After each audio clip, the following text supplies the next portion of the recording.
Let us all put our hands together for David Willett.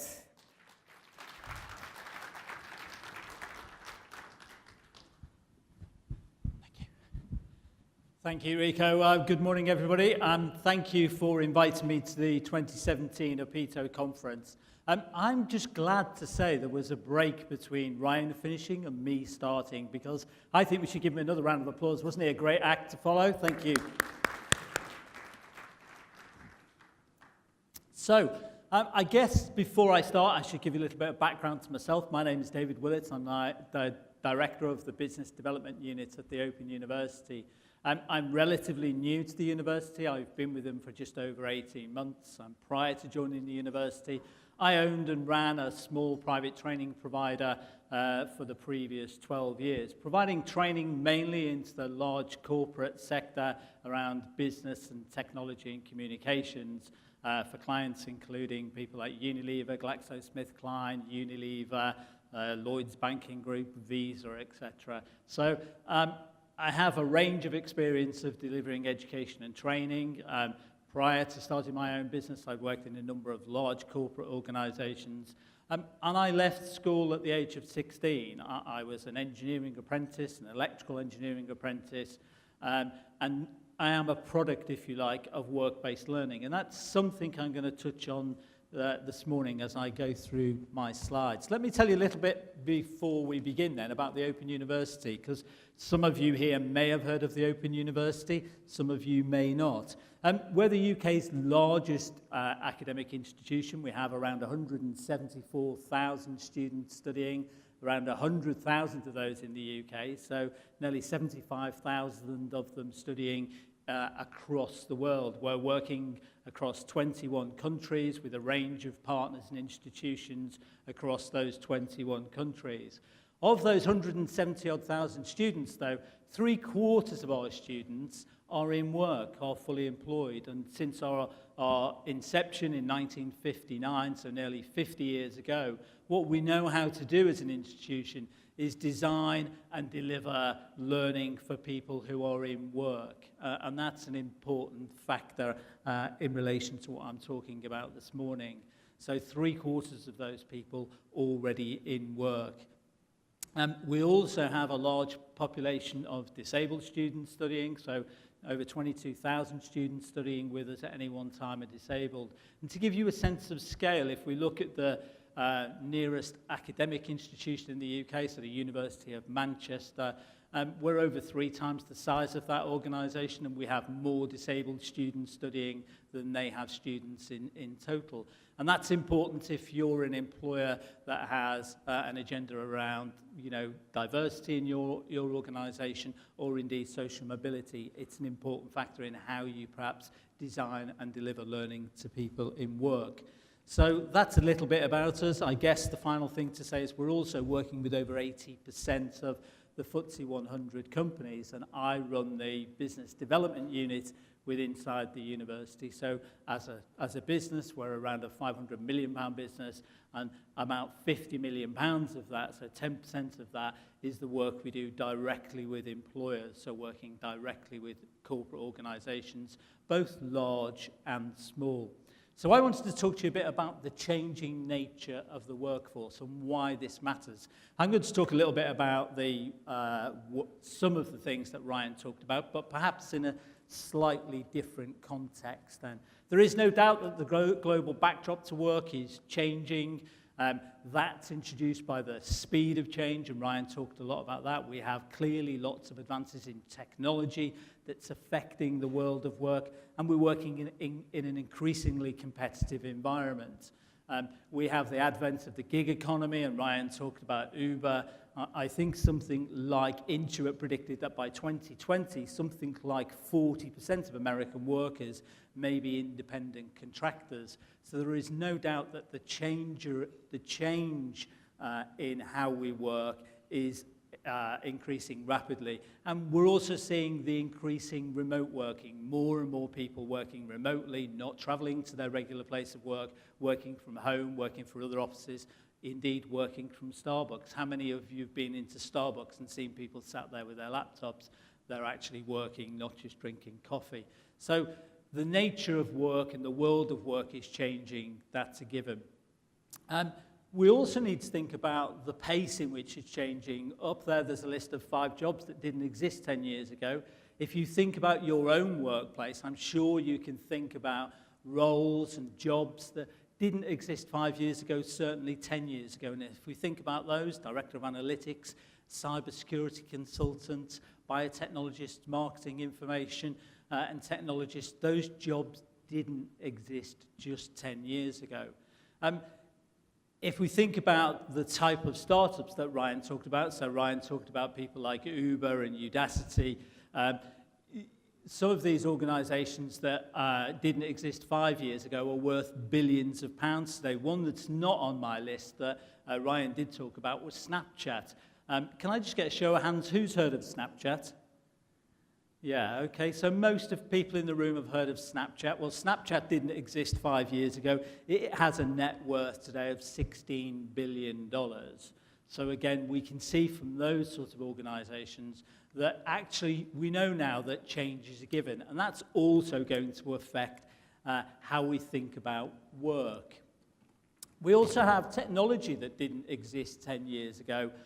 Again, smartphone, e-readers, YouTube, but increasingly things like blockchain and the cloud and robotics and social media. Our time to screen has been moving from hours to minutes to seconds. So increasingly, the first thing we turn to when we wake up in the morning is our smartphone. And I don't know whether we could just do a show of hands. How many of you, when you woke up this morning, the first thing you did was reach for your phone? Yeah, okay, so that's probably over 3/4 of the people in the room.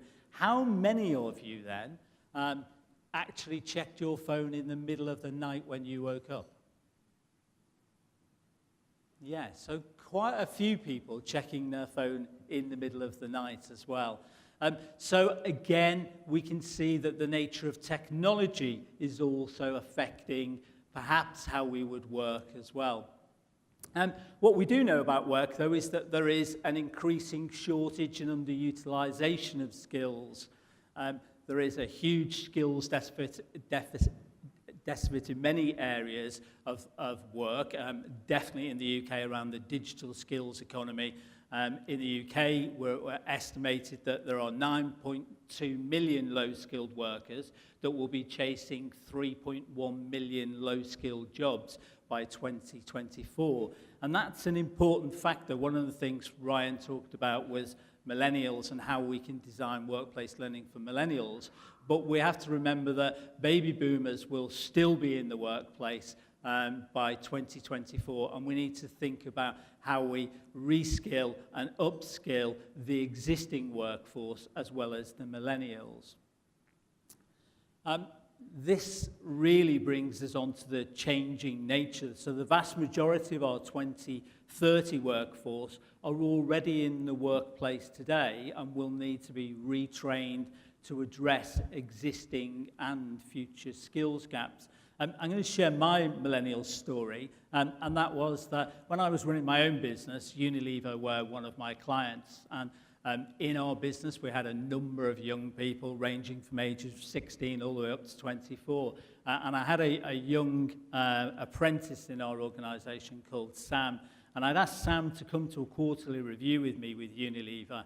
And on the way travelling towards Unilever, I said to Sam, look, this is quite an important meeting for us. It's a quarterly review. We'll have some quite senior people from Unilever in there, and they're our biggest client. I'd like you to take some notes during the meeting, and, after the meeting, we'll reflect on them. So we went into the meeting, we went round, we did all of our introductions, and within about 30 seconds, Sam reached into his pocket and pulled out his phone. And for the next 10 minutes, Sam was doing this on his phone. And I was becoming increasingly annoyed, and I was sat on the opposite side of the room to Sam, and I was increasingly glaring at him, going, Sam, come on, put the phone away. Put the bloody phone away. You need to be concentrating.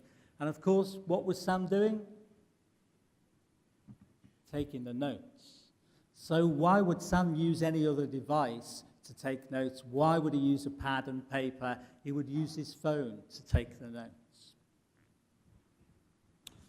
So, okay, that's all important, and Ryan talked about an awful lot of that, but so what? What does learning need to look like then to help us improve our performance in the workplace, to improve our productivity, to improve our safety statistics, etc. in the workplace? Why is it important, and what does it need to look like?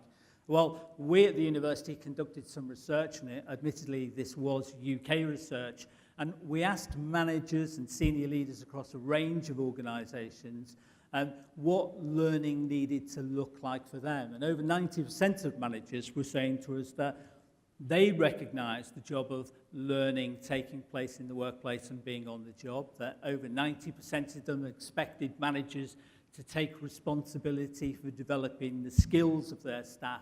And again, if we dig into that statistic, what we found is that more and more managers are saying that actually they needed to move into a more of a coaching style to develop their staff rather than a traditional role of management. And 90% of senior managers were demonstrating a real commitment to learning. What that report also told is that individuals need learning that is, first of all, easy to access. So mobile first is something that came strongly out of that report. It needs to be available at the point of need, and it needs to be completely flexible around their working life. So we know that millennials particularly want to learn on their journey to work, on their way from work. They want to use a range of devices to learn from. They want it to be in short, modular, bite-sized chunks. They want to be able to fast forward through learning, and they absolutely need it to include video content as well. And that comes strongly out of our research. We also know that organisation needs learning that doesn't negatively impact on the workplace objectives or their productivity. It needs to minimize the time that people spend away from work. Increasingly, managers were telling us that they don't have the time or the ability to release people to attend workplace training, so particularly to go off-site. And that not only is about the time away from the workplace, but it's also about the cost in terms of relation of travel and expense to attend workplace training. They want training and education that builds results really quickly so they can see direct impact in the workplace, so I can learn something today and apply that in the workplace tomorrow. So the YouTube generation of actually something's not working, how do I find out that it's not working, and how can I find out how to fix it? So using that type of technology to bring that instant results back into the workplace.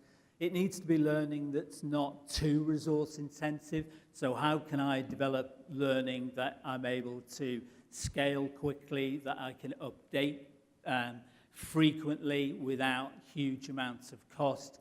And how do I measure the impact on that learning? Again, you know, chief financial officers increasingly scrutinizing the spend on learning and development as a cost rather than investment, and how am I able to make sure that as a learning and development specialist, I'm able to measure the return on that investment and actually make a quantifiable contribution to our business in terms of workplace learning.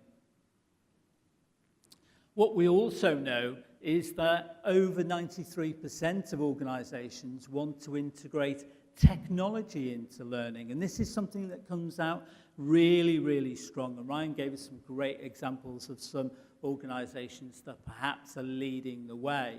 But what we know from our research, however, is that only 15% of organizations that we surveyed are actually successfully integrating learning into the workplace. So there is a huge disparity that actually there is a real desire to integrate technology into workplace learning, but the reality of the amount of organizations that are doing it successfully is very small. So there is a huge way to go in terms of being able to use technology and integrate technology into workplace learning. What we know is that truly embedded technology in workplace learning can give us quicker time to competency. Again, people want to be able to learn things that they can apply in the workplace quickly and become competent quickly in certain areas. And we know that it helps improve staff motivation in relation to how learning is delivered. It equips learners better in their workplace and also helps them apply that learning faster. So how do we then, as the UK's largest university, deliver our learning, and how are we working with those 75,000 students across the globe to deliver learning using integrated technology? Well, we're one of the few universities across the globe that have a truly distance learning model. First of all, it's important to say that we have an open access policy. So your previous chairman was an alumni of the Open University, and we have an open access policy. So regardless of your previous qualifications and experience, we will take you on to virtually something like 97% of our programs. In the UK, we still have children getting to the age, or young people getting to the age of 16, who, and we have this last year, we have nearly 50% of those young people not achieving 5 general qualifications that include English and maths at the required level. And that's after 11 years in full-time education. So there is something about the way in which we're delivering education, particularly into schools, that is not quite working for the generation of children that are coming through our traditional education system. What we do at the university is allow them that second chance, if you like, to continue their education and training regardless of their previous experience. We have now nearly 50 years experience of being able to deliver supported technology-enhanced distance learning. So many people think about distance learning as, okay, well, that's learning via the internet, and I'll be doing that on my own, and I won't get the support. And that's not true at all. I think with the newly enhanced technology learning that we're delivering, learners are able to collaborate across the world with a range of other students. They're able to take place in online forums. They can talk to their tutor directly through a range of mediums, including everything from traditional email to telephone to WhatsApp groups, etc., communicating both with other students and their tutors. We have a range of learning analytics that sit behind all of our learning, which is really powering some very, very leading edge research around the education of tomorrow, which is enabling us to nudge learners. So we're able to see from our learning analytics how learners are engaging. Are they engaging in all of their forums? How often they're talking to their tutors? How often they're talking to their peer groups? Have they been downloading podcasts? Are they watching some of the videos online? Are they watching some of our YouTube content? And our learning analytics is enabling us to analyze some of those learning techniques and then nudge learners in the right direction. So perhaps we've seen learners not progressing as well in certain areas, and we've looked and found that actually what they've been doing mainly is attending online forums and perhaps reading some of the downloadable e-reader content. And actually what we can do is nudge them to say, have you thought about listening to this podcast, or have you thought about going and watching this video? And that analytics is really helping us improve retention and helping students have increased performance as they're learning as well.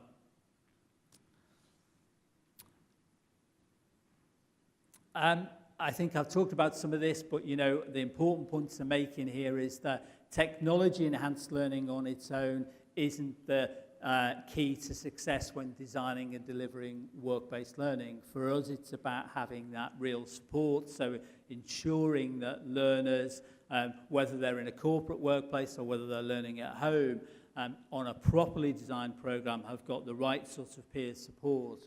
On some of our new apprenticeship programs, we're also enabling the role of something called a practice-based tutor, which is actually visiting learners in their workplace, either on a one-to-one basis, and as Ryan said, creating that customized individual learning solutions for individuals, and also doing that with groups as well. And many of our modules and learning platforms do have some face-to-face sessions as well, and we're delivering these again across the globe in a variety of situations, in everything from local community colleges to libraries. We're doing them in the evenings, and we're doing them on Saturdays, and we're doing them on Sundays, so that actually learners are getting a truly supported and enhanced distance learning experience. We're also deploying a range of applications so that learners can learn anywhere, anytime. As you would expect, mobile first is something that is becoming increasingly important when we're designing learning for all ages. And we've recently won a number of awards for an application called OU Anywhere, again, ensuring that learners can learn on any device, whether it's a mobile device or a tablet device or a PC. They want to be able to connect to their learning anytime, any place, anywhere. You may think as well that actually supported distance learning means actually how do you deal with some of the practical applications of learning in certain areas and certain disciplines.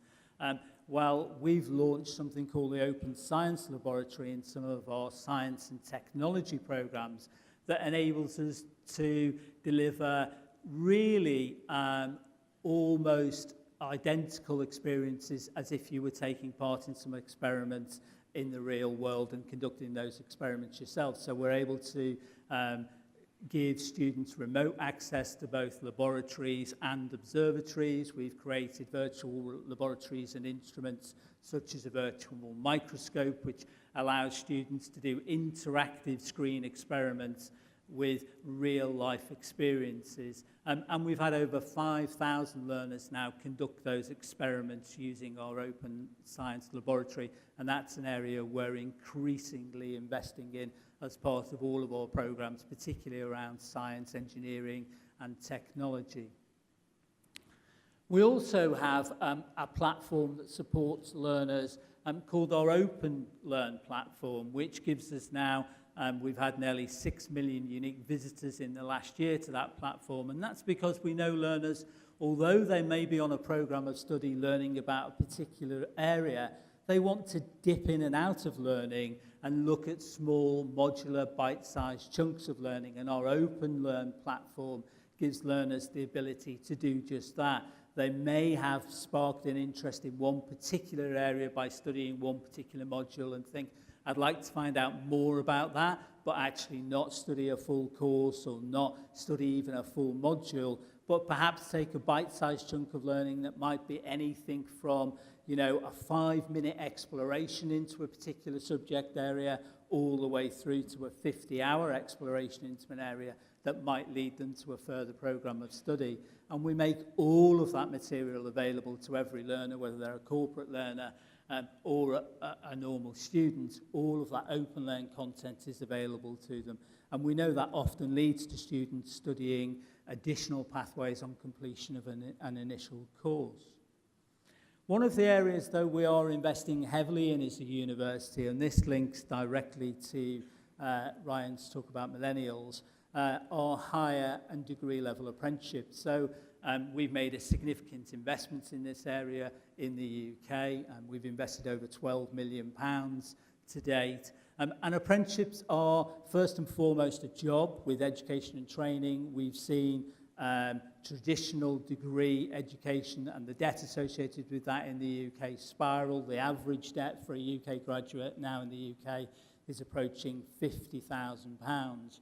And increasingly, we're seeing more and more young people look to say, is there an alternative way to gain education and training whilst gaining that work experience? And so higher and degree level apprenticeships are just one of those ways. And they integrate degree qualifications with workplace learning. They typically last 3 to 5 years, and they include a range of particular subjects. And we've launched 3 particular degree apprenticeships. So we've launched one in the digital space with digital technology solutions. We've launched a Chartered Manager degree apprenticeship program that equips people with management skills. Again, the Chartered Management Institute in the UK saying that we're a nation of accidental managers. And I guess many managers in the room here will have drifted into management as a profession and not seen it as a starting point. And we're seeing that now with the launch of our new degree apprenticeship. And we've also got degree apprenticeships launched around healthcare and nursing. We'll launch a new range of apprenticeships over the next 2 years that will include everything from nursing, policing, some postgraduate courses, but also looking at some emerging areas around engineering, for example, and research and development. Again, using the apprenticeship vehicle to launch careers in that space. Fundamentally, apprenticeships are designed by employers. They're based on national standards and link degree education into those apprenticeship programs. Increasingly in the UK and indeed now in the US, apprenticeships are being seen as the gold standard for work-based learning, and the work-based learning report and research that we did highlighted that we know that employers say to us that investing in apprenticeships mitigate their risks around developing future talent in the workplace. They help with retention. We're seeing average retention rates now, particularly in the professions around science and digital technology and engineering for apprenticeships, touch the sort of high 80s and early 90% in terms of overall retention. If we look at that compared to graduate recruitment, you know, the graduate recruitment in the UK, we know that 1 in 4 graduates will leave their first job within 2 years. So if you're an employer investing in that space, you know, often now we're seeing employers look at alternatives to their, or complementary solutions to their graduate recruitment, looking at higher and degree apprenticeships. We know that 70% of those employers that have started to work around the apprenticeship space have seen improvements in the goods and services they offer. And we know that 92% of those employing organisations say that they now have a more highly motivated workforce, and that nearly 3/4 of those in their workforce are now more productive as a result of investing in workplace learning and particularly apprenticeships. So I guess in summary, and I'm just very conscious of the time, we know that we need to create a learning culture that enables us to respond to the nature of the changing place of the workplace. We know that the nature of and the speed of which workplace learning is changing is massive. We've seen those businesses like Snapchat grow in the last 5 years up to a net worth of $16 billion. We've got job roles in the workplace that didn't even exist 5 years ago. And, you know, the future workforce that enter the workforce today will do jobs that have not yet even been thought of. We know that the environment in which we develop learning needs to be ingrained in everyday work. We know that learning needs to be smaller, it needs to be quicker, it needs to be in modular, bite-sized chunks. And we need to create environments where the self-directed learner, the learner that will go and find out how to do things quicker than an organisation can direct them to do things, will be the organisation that survives and grows in the future. So thank you very much for your time. I hope that was of some interest. I've got a few minutes now, I think, to take some questions, if anybody has any questions. Thank you. Thank you very much, David Willett from Open University. So we have a 10 to 12-minute Q&A open forum. If we have any questions from the delegates, please rise. And we have roving mics around the ballroom. And if you could just state your name and where you're from and your question. Do we have any questions from the floor? Okay, while you're thinking of your upcoming question, let me kick off the Q&A by asking David over here. David, you mentioned that you work with business providing training and education. What types of work are you doing? So we're working with a whole range of organisations in helping them design, I guess, innovative workplace learning that meet the requirements of their businesses. So we're working with a range of organisations, including people like Glaxo, the Wellcome Trust, Unilever, just to name a few. What we do as an institution is, you know, we have 176,000 students. We're able to design learning that delivers at volume and scale. And, you know, often what we're doing is taking content that already exists from employers, so where they're the subject matter experts, and helping them deploy that learning using technology. So perhaps using our platform, we may be creating badged online open courses where perhaps regulation or certification is a requirement against a particular industry standard. We've been doing lots of badged courses for some employers where a regulatory requirement is particularly important. And then we've also been developing, massive online open courses where organisations want to open up their learning not only to their own employers, but perhaps to their supply chain or even their customers. What about degree apprenticeship? Can you share with us a little bit more insight about this? Yeah, so degree apprenticeships are something, that are not new, particularly in the UK.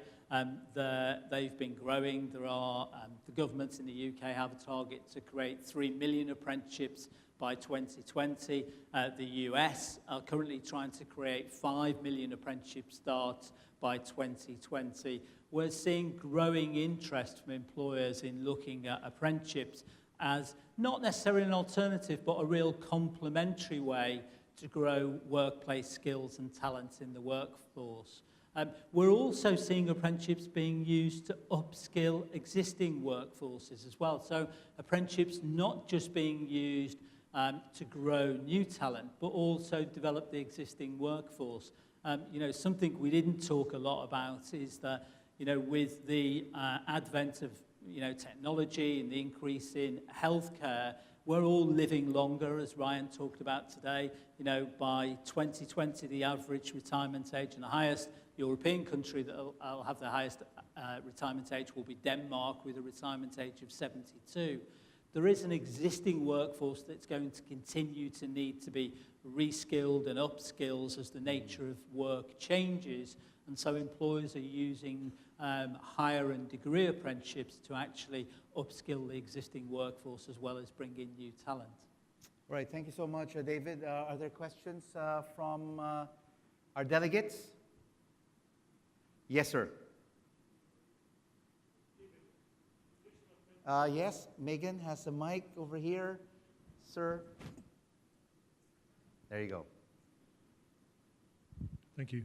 David, typically apprenticeships are associated with a company sponsorship. Are Open University doing any apprenticeships that are privately funded or government funded, where there's a need for training providers to provide a facility to do the practical part rather than employers?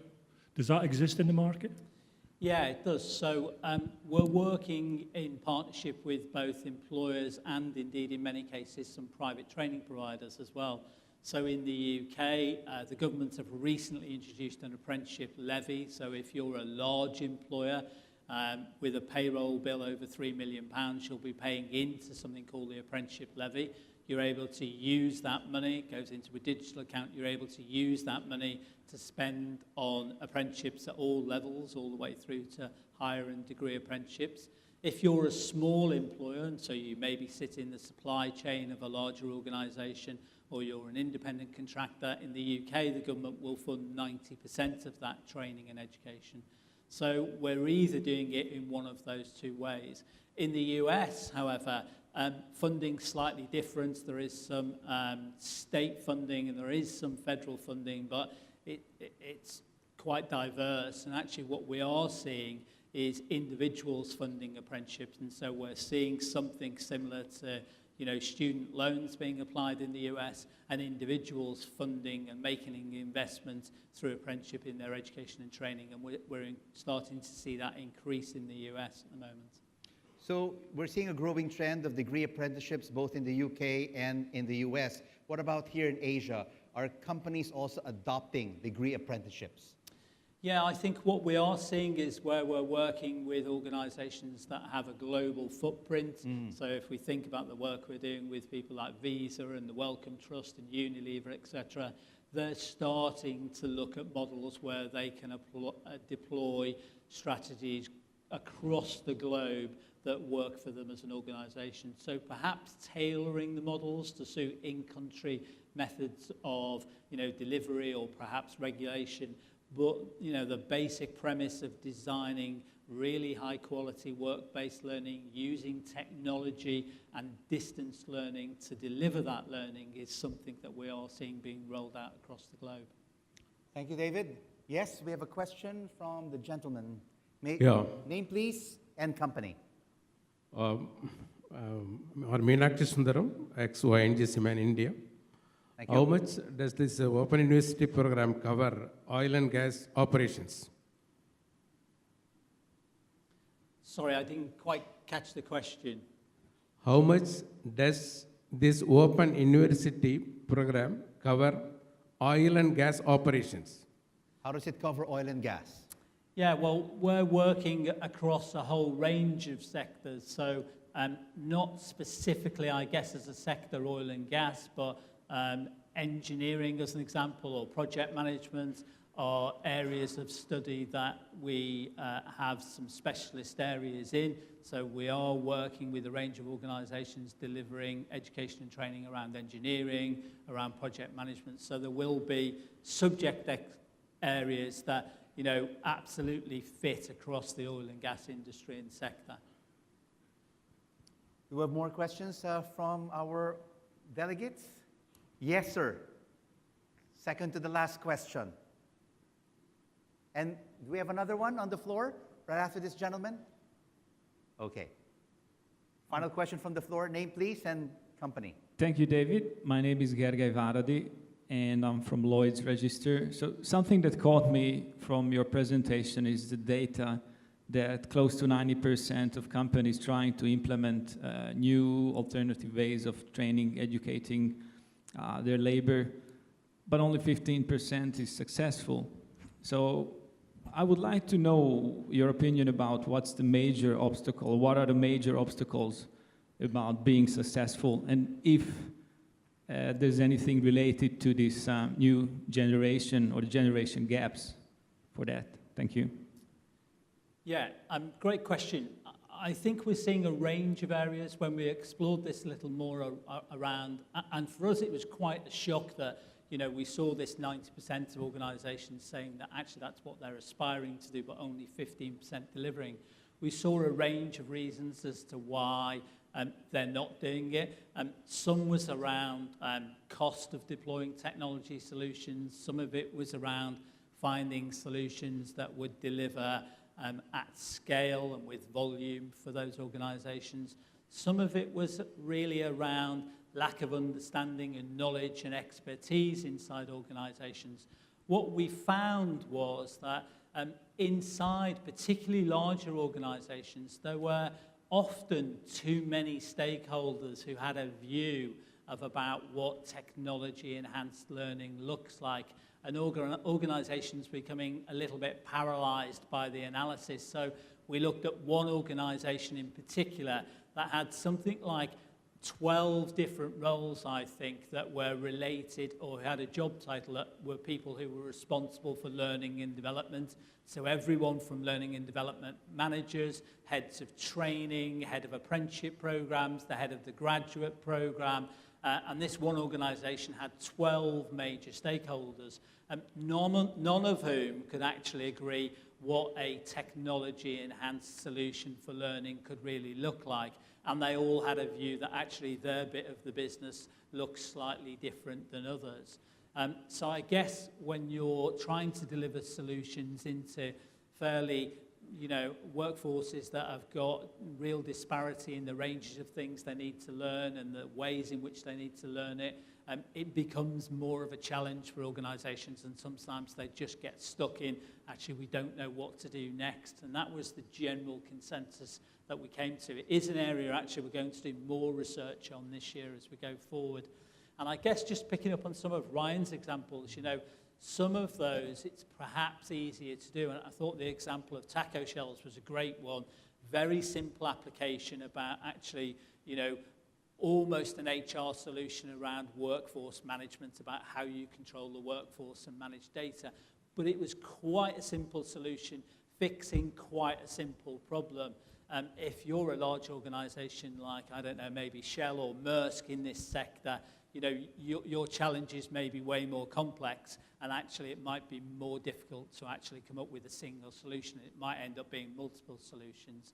So I guess that's where we saw the disparity. But we're absolutely sure that actually over the next 2 to 3 years, that 15% will grow massively. And with that, we would like to give a big round of applause to David Willett from Open University. Thank you so much Thank you. for this very vibrant presentation and for fielding those questions from our delegates.